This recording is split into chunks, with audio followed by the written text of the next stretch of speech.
Hey guys, welcome to my review of the Razer Viper Ultimate in 5 minutes or less. And as usual, I only have 5 minutes, so let's get this review started. There's a lot to talk about today.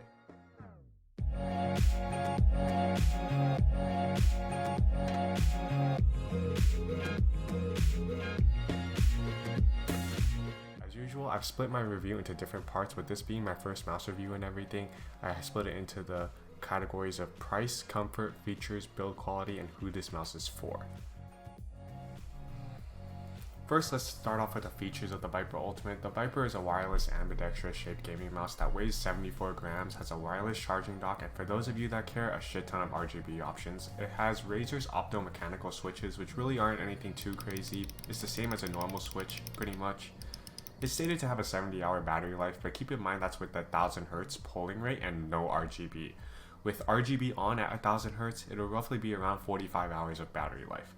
I repeat, around 45 hours with no pretty sparkly rainbow colors on, none of that BS. The Viper contains 8 programmable buttons, with that including the 4 side buttons, the scroll wheel, main buttons, and the DPI adjust button at the bottom of the mouse. These buttons are all programmable on the Razer Synapse app, and this is kind of a mandatory software to download when you're using any Razer product. The app itself contains a lot of adjustability, allowing you to save 5 presets for your DPI, or dots per inch for you people that are new to gaming mice. This pretty much is the speed and the overall sensitivity of the mouse. The DPI allows you to go from as low as 100 to a maximum of 20,000 DPI, which is a little overkill. Like, seriously, like what is this? Like, when would this ever be needed? Moving on to the wireless capabilities, the Viper Ultimate is sporting Razer's Hyperspeed wireless transmission, and yes, it's really called the Hyperspeed wireless transmission. Crazy name, but nonetheless, the wireless gets the job done. After many months using this mouse, I can say that the wireless technology is just as good as Logitech's wireless gaming line.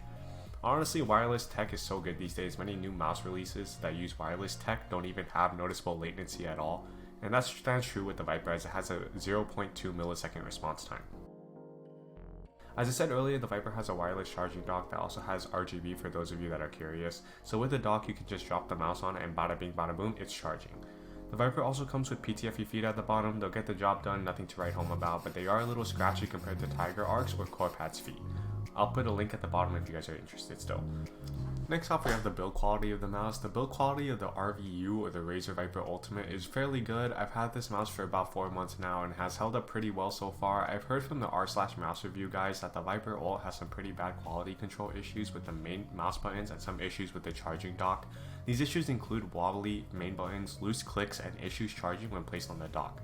So far, my copy hasn't had any of these issues. Some people say they fixed the charging dock issue by just cleaning like the bottom of the mouse and the prongs. They cleaned the dust off and it began working again. At least on my copy, the durability and the build quality of the mouse is pretty solid. The mouse feels like a premium product and doesn't feel cheap in the hand. I will say though that on my copy, the mouse has different feeling clicks between the left main trigger and the right main trigger. I asked my friend for this opinion of the Viper Ult buttons, and this is what he said.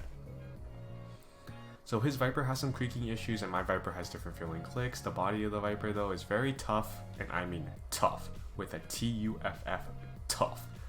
The body does not creak and it doesn't seem like it ever will. So really the Viper Ult is pretty hit or miss on the build quality, but at least Razer has a pretty good RMA or return policy on their products, with a 2-year return policy on their gaming mice line.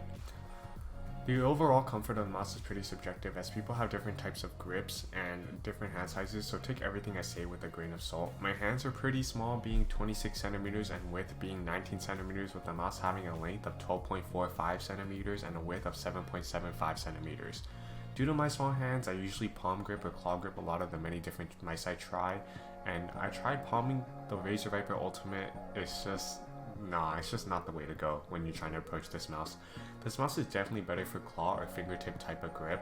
It took me a while to switch grips to fingertip and claw, and overall after adjusting it did feel a lot more comfortable when playing. One issue that I had with the Viper Ultimate are the side buttons, because these things are so hard to press. It's like trying to play a mini game trying to hit the side buttons while I'm like in an actual game.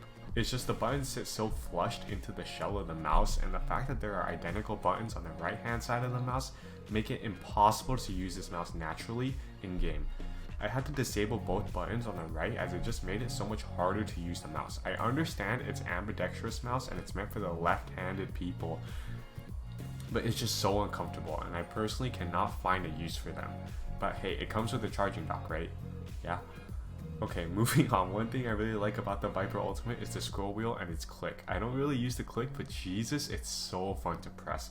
When I have the Viper in hand, it's like I have ADHD and I cannot just stop myself from clicking on this damn scroll wheel. The steps are tactile and crisp. Like, Razer did a pretty solid job on this scroll wheel. Props to you, Razer.